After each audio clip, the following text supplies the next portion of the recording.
Magandang araw, RD. Successful po ang award sa ito, 13th GKK, no? Ano po mensahe nyo sa ating mga kababayan sa patuloy na trabaho ng inyong sektor? Ito po, nagpapasalamat po tayo, lalong-lalo na po sa pumunuan ng Department of Labor and Employment, sa ating Secretary General ng WESMA, at sa ating OSCC Executive Director, Jumar Batino, dahil taon-taon ay ginagawa natin ang ating activity na GKK. Ito ay Gawad Kaligtasan Kalusugan para po sa ating mga industriya at mga enterprise, negosyo at lahat po ng ating mga kumpanya ay lumalahok sa taunang patimpalak na ito. Ito ay ginagawa natin ito is to encourage yung ating mga kumpanya na magkaroon talaga ng mga good practices in terms of safety and health. Alam naman po natin ang puhunan, number one na puhunan ng ating mga kumpanya ay ang ating mga manggagawa. Kaya dapat lang din naman ay magkaroon tayo ng proper investment sa ating mga manggagawa. According to the ILO message ng ating Director General Umbo sa International Labor Organization, sinabi niya na ang labor ay hindi commodity. Okay? So it's really one of the things, no, eye-opener ito sa lahat na ang ating manggagawa ay hindi diaper na at any time pwedeng palitan. We are very important assets to the company. Alright.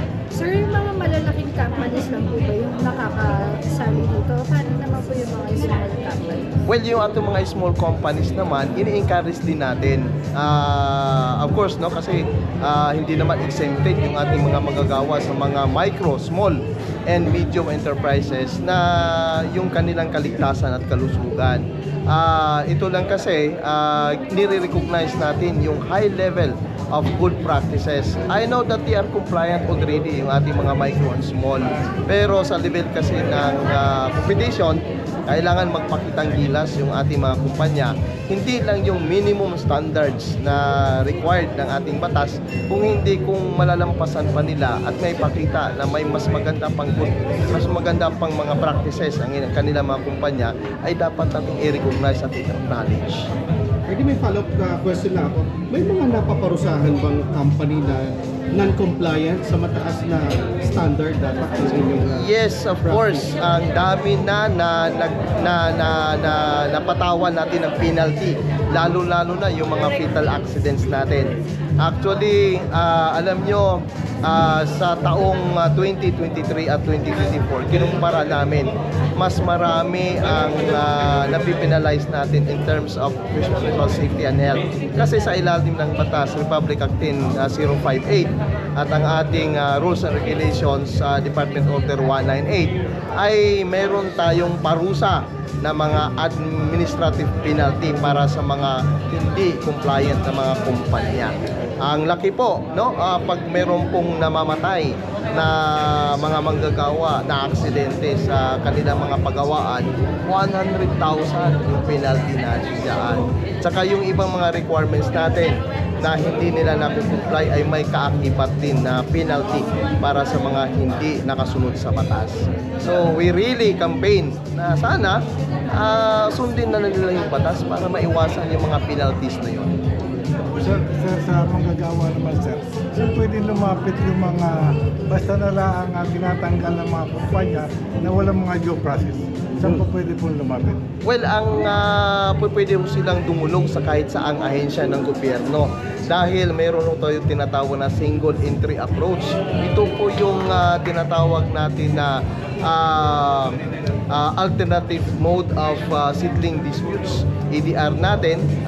Ito yung unang hakbang na pwede nilang gawin. Kasi kung hindi maaayos sa usapan ng manggagawa at saka ng kanyang employer, pwede na po siya magsampa ng kaso sa National Labor Relations Commission. So ito po yung parang route natin para mabigyan ng guide yung ating mga manggagawa. Lalong-lalo na yung sinasabi natin na natanggal sa trabaho na wala namang kadahilanan. Sir, panawagan po sa lahat ng mga gusto pang sumali or baka Yes, of course, no. Taon-taon nating ginagawa itong ating gawad kaligtasan at kalusugan. Pwede po silang mag-sumite ng kanilang entries. Starting today. Kasi Sa website naman natin. yes, para mapaghandaan yung ating patimpalak for 2025. Alam niyo po, napaka-importante ito para sa mga kumpanya dahil hindi lang naman insentibo, hindi lang naman prices yung hanap natin eh. Ang importante na maipakita natin hindi lang sa loob ng kumpanya kundi sa buong mundo na sila ay compliant. At sana ito ay magiging tawag nito, ito to encourage other companies, lalong-lalo na yung mga matitigas din ng ulo na makita nila na ito palang ginagawa ng kumpanya na sumunod sa batas ay napaka-importanting bagay sa produksyon na tinatawag natin na productivity sa loob ng kumpanya. Sir, RD, yung kanina nabanggit niyo po yung tungkol sa mental health, yung sa mental health sa mga companies. Kumusta sir yung mga nakita natin so far dun sa mga companies dito na ating regional winners? Meron na po ba silang na-establish na mental health programs for their Yes, in coordination with the Department of Health. Kasi ito naman ay kailangan natin makipag-coordinate din, no, sa ibang ahensya ng gobyerno. Nag-institutionalize na tayo ng mga coordination meeting with other government agencies dahil itong mental health ay bago na mga challenges para sa atin. Although hindi natin masasabi na talagang nung unang mga panahon ay walang mental health challenges, ito ngayon kasi pumasok yung technology natin. Alam naman natin kung sino-sino yung mga nakapagbigay stress sa atin eh. Lalong-lalo na sa online, lalong-lalo ating mga yung nauuso ngayon sa social media. Ito yung isa sa mga nakapagbigay mabigat para sa atin dahil alam naman natin just one click ay parang naapektuhan na yung ating mental health pag meron tayong problema o di kaya mga challenges sa ating mga kumpanya, sa ating mga pinagtatrabahuan. Okay. Maraming salamat po, RD. Thank you very much. Kain na po kayo.